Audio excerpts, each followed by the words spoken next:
चलो अब अंतिमा सवाल है 1 का 6, 1 का 6 7 लिखा गया था। और सवाल क्या है, 3x² माइनस x माइनस 4, इसका क्या निकालना है, शून्यक। और शून्यक निकाल करके शून्यक और गुणांकों के बीच के संबंध को सत्यापित करना है। तो हम बता दिए शून्यक निकालने के लिए सबसे पहले बराबर दे करके और 0, शून्यक निकालना है तो शून्य दिए हैं। अब क्या करेंगे, गुणनखंड आता है ना, या पिछला पद तोड़ के शून्यक निकालना। कि 3x² है, एगो आई एगो -4 है ना। इस दोनों को गुना करते हैं तो पहले तो अब प्लस है, प्लस गुने माइनस बराबर माइनस, 3 चौका 12 x² है। तो हम क्या करते हैं इसमें चिन्ह इसको छोड़ करके अभी फिलहाल क्या करते हैं, 12 को तोड़ते हैं। इसको तोड़ते हैं 12 को तोड़ करके ऐसे तोड़ना है कि गुना करने पर -12 आए और जोड़ने पर क्या आए, या घटाने पर क्रिया करने पर एवं 1 है ना, -1। तो x का गुणांक कितना है, x का गुणांक कितना है, माइनस है या ना है कुछ होते हुआ। तो 12 को ऐसे तोड़ेंगे कि गुना करने पर -12 आए, है ना, और जोड़ने या घटाने पर -1 आए। चलो 12 को देखो तो 4 और 3 में तोड़ सकता है, 4 तिया ही, 4 में से 3 गया 1, है ना। अब बैठा लेंगे इस पर, इसको लिख सकते हैं 3x² minus 4x plus 3x लिख सकते हैं। देखो तो -4 प्लस 3 बराबर कितना होता है, ये ना आवे छु ना, -4 प्लस 3। देख तो दोनों में बार ई माइनस वाला है, ई अलग अलग चिन्ह है, तो अलग अलग रहतु तो घटे छै बड़का में से। तो 4 में से 3 गेलै, केकर चिन्ह बड़का रहलै, 4 के माइनस वाला तो -1 पूर गेलै। आ गुना करबे तो प्लस गुने माइनस, माइनस 4 तिया ही, समझ गया ना। ये जिसको नहीं आता है उसके लिए बताए हैं, जिसको आता है फटाक से 1 सेकेंड में बना लेगा, समझ गया, तुम्हारे लिए बताए हैं। -4 है तो -4 बराबर। अब देखो ये में और आई में, ये दोनों में कथी लेते हैं, कॉमन। जे चीज़ दोनों में मिले वो सब ले लेंगे। तो इसमें देखो तो x एहू में है और x, तो x ले लेंगे कॉमन, ठीक है।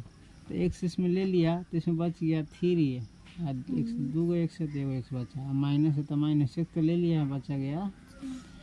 इसमें देखो तो 3x और -4, इसमें कोई चीज़ नहीं मिलेगा तुमको। तो जब कोई चीज़ नहीं मिलेगा तो चिन्ह पहले का लिख देते हैं और एक कॉमन ले लेते हैं और जो है सो लिख देते हैं 3x माइनस, देखो तो ये दोनों पूर गया तो इस सही बना है। अब क्या करेंगे, एक बारी x आई प्लस 1 लिख देंगे, ये दोनों में से फिर कॉमन ले रहे हैं अलग प्रकार से। तो 3x माइनस, यहाँ से तुमको मालूम है x + 1 बराबर 0 एक बार, 3x - 4 बराबर 0 एक बार। अब देखो इस एक के बारे में बन जाएगा, x बराबर +1 है, वही बदल जाएगा तो -1, इसको बनाना पड़ेगा थोड़ा। 3x बराबर -4 वही बदल जाएगा तो +4, प्लस लिखाएगा नहीं, या x बराबर 4, ये दोनों में गुना रहता है, कोई चिन्ह नहीं है जोड़ घटाव का, ये दोनों के बीच में तो गुना रहता है, तो यही बदल जाएगा तो ये बट्टा में लिखा क्या नीचा,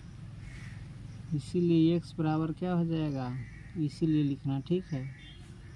-1 का एगो 4/3, यह तुम्हारा शून्यक हुआ, लिख सकता है। अतः शून्यक बराबर, चाहे यहाँ से भी लिख सकता था डायरेक्ट, -1 और एगो 4/, समझ गया। जब शून्यक निकल गया तो अब शून्यक और गुणांकों के बीच के संबंध को सत्यापित करेंगे तो लिखेंगे अब शून्यकों का योग, एगो -1 है, योग माने जोड़, 4/, बनाने आता है। एक बटा में कुछ नहीं ना है तो सीधे 3 है तो 3 लिख देंगे, और एक बटा में नहीं कुछ तो 1 रहता है, लिखना नहीं, समझ गया।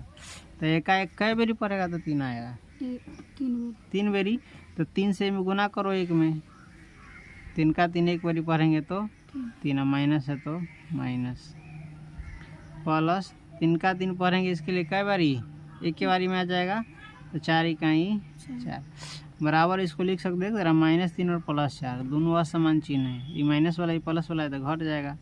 4 में से 3 गया, चिन्ह केकर वर्ग था 4 के प्लस वाला है तो प्लस नहीं लिखाएगा सीधे, अब 3 हो गया। और बराबर देखो तो शून्यकों का योग क्या होता है, माइनस x का गुणांक अब बटे x स्क्वायर का गुणांक, तो इसको लिख सकते हैं माइनस इंटू -1 और बटा 3, तब ना ये साबित होगा, तब ये है। अब लिख सकते हैं इसको माइनस, और -1 क्या है भाई, 1 रहता है, x का गुणांक है तो लिख सकते हैं -x का, ये बात चिन्ह देना पड़ेगा, ये बराबर पुराना पड़ेगा ऐसे करके, माइनस है तो माइनस निकालना पड़ेगा, और ऐसे नहीं बनाएगा तो गलत हो जाएगा। और बटे 3x स्क्वायर का गुणांक है, तो हो गया हमारा एगो संबंध सत्यापित, योग वाला एगो गुणनफल वाला निकाले तथा शून्यकों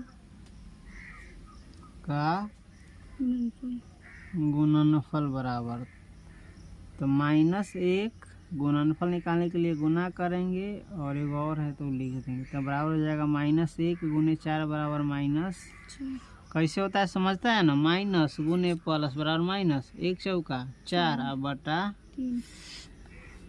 अब देखो तो